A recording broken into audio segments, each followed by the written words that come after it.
La réalisatrice et le scénariste, co-réalisateur, je ne sais pas, Élise Baudouin et Stéphane Koutsock.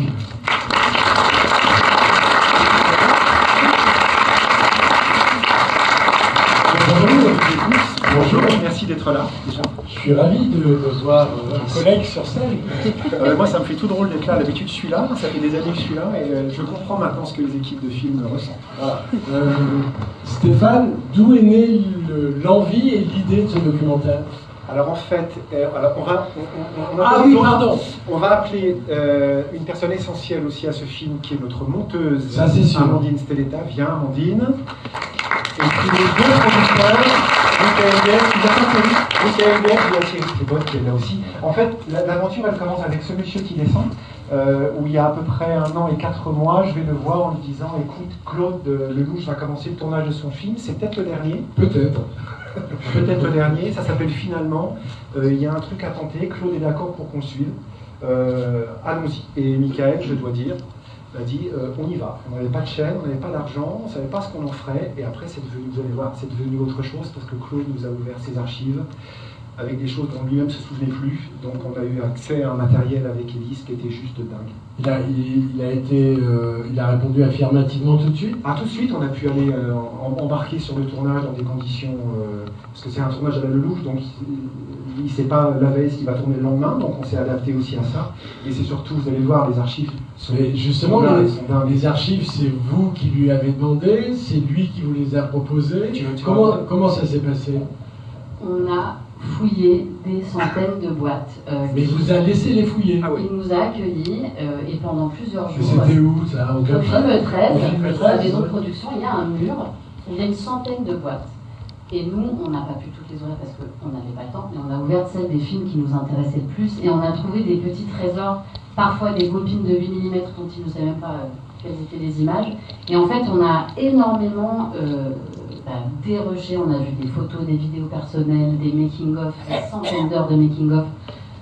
Et on a fait numériser des archives qu'il avait parfaitement oubliées pour l'interviewer à partir de ces archives. Et je crois que, en tout cas moi, c'est ce que j'ai adoré faire avec cette équipe, c'est voyager dans 80 années d'archives et à pouvoir les confronter au discours que quelqu'un peut porter sur lui-même. Aujourd'hui. Voilà, exactement. Oui. Ce qui est hallucinant, c'est qu'on voit que sa vie est le cinéma depuis le début.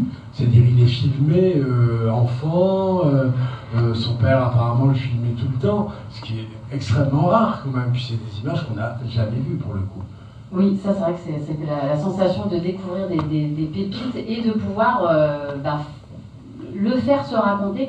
D'ailleurs, je crois que c'est quand même le moment de le remercier, non pas forcément pour s'être prêté au jeu de l'introspection, parce que d'une certaine façon, l'introspection, Claude Lelouch, il a fait ça toute sa vie à travers son cinéma, mais je veux vraiment lui dire merci de nous avoir laissé le raconter, lui, à notre manière, avec notre regard, et selon nos règles du jeu, y compris dans cette tentative qui a été la nôtre de s'échapper un peu du storytelling qui souvent entoure les légendes de cinéma, tout simplement. Surtout Claude Lelouch, qui est très très fort pour écrire sa propre légende. Exactement, mais qui a répondu avec beaucoup de malice là-dessus.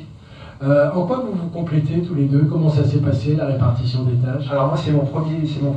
Donc c'est mon premier première coécriture avec Élise. Élise avec on va pas dire quoi.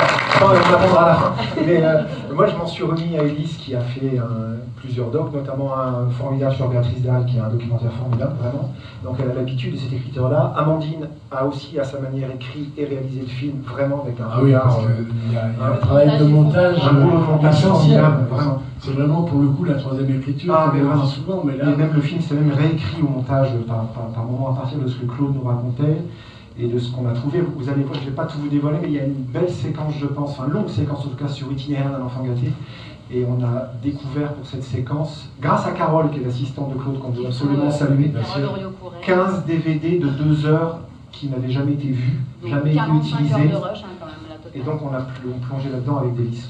Si je peux me permettre, moi ça m'a beaucoup touché parce que j'étais là sur les scènes, sur le making-of que vous montrez, donc ça me fait tout drôle de me retrouver au Zimbabwe grâce à vous, et pas seulement, mais voilà. Justement, le travail de montage, qu'est-ce qui était le plus compliqué? Il va devoir parler. Qu'est-ce qui était le plus compliqué pour parler, c'est plus compliqué, parce que sur un film comme ça, c'est plutôt de parler de ce qui est des plus formidables, en fait. Bon, ben allez-y. Non, mais contrairement à des documentaires classiques pour la télévision, il y a beaucoup de formatage, il y a des écritures à respecter, des codes à respecter. Et là, en fait, on est vraiment parti dans une aventure où on nous a dit, vous faites ce que vous avez envie. Et à partir de là, en fait, à partir de la liberté, c'est là qu'on peut vraiment raconter une vérité qui est beaucoup plus... Et c'est vrai que la jouissance de travailler l'archive avec son cinéma à lui, ça le raconte lui, en fait. Oui. Ça le raconte lui. Bien sûr. Et c'est très rigolo comme exercice de travailler le réel et la fiction pour raconter quelqu'un. Moi, c'était surtout ça que j'ai trouvé formidable. Et la tâche du producteur, dans ce cas-là, c'est quoi? Vaste question. Moi, ce que je veux surtout, la tâche du producteur, évidemment, c'est d'accompagner du début à la fin ce projet, aussi bien sur le plan économique, aussi un accompagnement éditorial. Mais ce que je voulais saluer brièvement, mais c'est le travail d'équipe, en fait. Vous le sentez dans ce qui a été dit. C'est un travail d'équipe, et ce que vous allez sentir, enfin je l'espère en tout cas, dans ce film, c'est la passion du cinéma qu'on partage. D'abord celle de Stéphane, c'est celle qui nous a rapprochés au départ, et je pense que c'est aussi cette passion-là et cette connaissance du cinéma qui t'a permis, puis qui vous a permis de gagner la confiance de Lelouch. Parce que s'il ouvre ses portes comme ça, c'est aussi qu'il y a quelque chose, il y a aussi quelque chose de l'ordre de l'humain qui passe.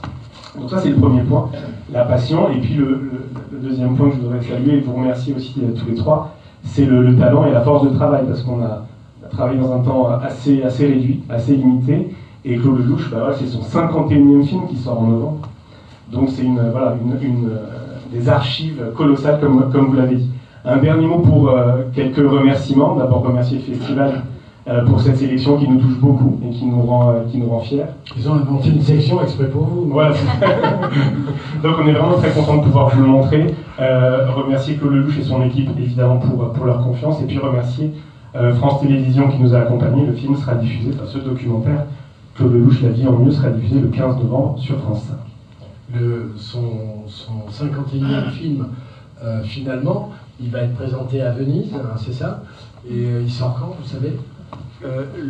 Bizarrement, le film sort un 13. Ah, le 13 novembre. Donc 2 jours avant votre documentaire. Vous allez voir des images totalement inédites d'ailleurs de ce film, puisqu'on a pu aller sur le tournage. Si vous deviez retenir qu'un moment avec lui, ou du film, pour le documentaire, ce serait lequel? L'un et l'autre? Ou même les trois? La partie qui m'a le plus bouleversée, c'est d'explorer son rapport à la guerre et comment ce moment de sa biographie, il est jeune, il a 5 ans, va déterminer un certain nombre de choses, et notamment son rapport à la fiction, comment il s'évade là-dedans et comment je pense que ça explique qu'il ait passé sa vie à effacer la frontière qu'il y a entre la fiction et la réalité, y compris dans la façon qu'il a de se raconter. C'est sa psychologie, c'est ça qui m'a le plus passionnée. En fait, j'espère que vous allez ressentir la même chose que moi, mais c'est dans ses archives de tout petit, parce qu'en fait son père a commencé à le filmer, il avait 2 mois, 3 mois, et donc on a des archives de lui bébé, et moi j'ai été bouleversée de voir à quel point on voit que c'est lui, et à quel point, non mais au-delà de la fiction et du réel, en fait, c'est Claude Lelouch, c'est un grand enfant, et donc on retrouve, c'est assez frappant, enfin moi je trouve ça très très émouvant et ça dit beaucoup. Moi, juste un mot peut-être pour vous partager avec vous.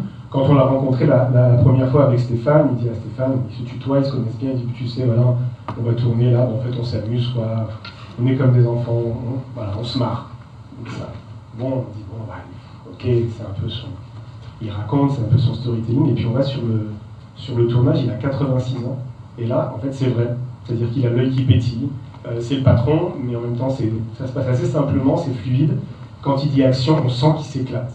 Donc voilà, c'est un moment, c'était le tout début de l'aventure, et je voulais vous partager ça avec vous, parce que c'est quelque chose qui est quand même assez atypique, et on se dit tous on aimerait à 86 ans avoir cette soif de vie, cette créativité, cette énergie. Stéphane? Non, c'est ça, vous allez voir un gamin qu'en fait, c'est un gamin de 86 ans, et solaire, enthousiaste. Alors il y a des jours bien, puis des jours moins bien, parce que c'est un artiste aussi, mais moi c'est sa disponibilité, quoi.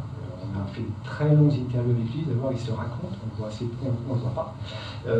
On l'entend et il nous a fait une confiance totale pour aller sur des sujets qui n'étaient pas simples. Ses femmes, ses enfants, tout ça. Et en général, il vote en touche. Là, il a joué le jeu. Oui. Tu as vu finalement? Oui. Bon, et alors je pense que c'est son meilleur film depuis un vrai bout de temps. Il y a Caméra dedans qui fait quelque chose de dingue, qu'il n'a pas fait encore. Ça nous balade dans tous ses films, tout en étant extrêmement moderne. C'est très réussi finalement. Donc ça sera le 13. Moi, en allant sur les plateaux de Lelouch, on va visionner comme toi, on a l'impression, je ne sais pas si tu es comme moi, que le cinéma a été inventé pour lui. Ah oui, vraiment. C'est-à-dire qu'il est là. Je me souviens sur Itinéraire d'un enfant gâté, il y a un plan où on partait le matin, genre à 5 h du matin sur le lac. Le soleil se levait à peine. Il faut tourner, mais elle est où la caméra et pourquoi on n'est pas prêt? Il a fait ça à Avignon sur finalement. Ils avaient fini la journée de tournage, ils ont tourné en partie à Avignon, ils sont allés dîner. Il était 21 h, il a vu, c'était donc au mois de juin il y a un an, il a vu le soleil se coucher pas loin du pont. Et allez, on y retourne! Donc les gars étaient partis, Claude était en train d'aller à l'hôtel, et ils sont tous retournés. Voilà, c'est ça. C'est le cinéma de Lelouch, c'est ça, c'est l'instinct. Merci, Bonne transition.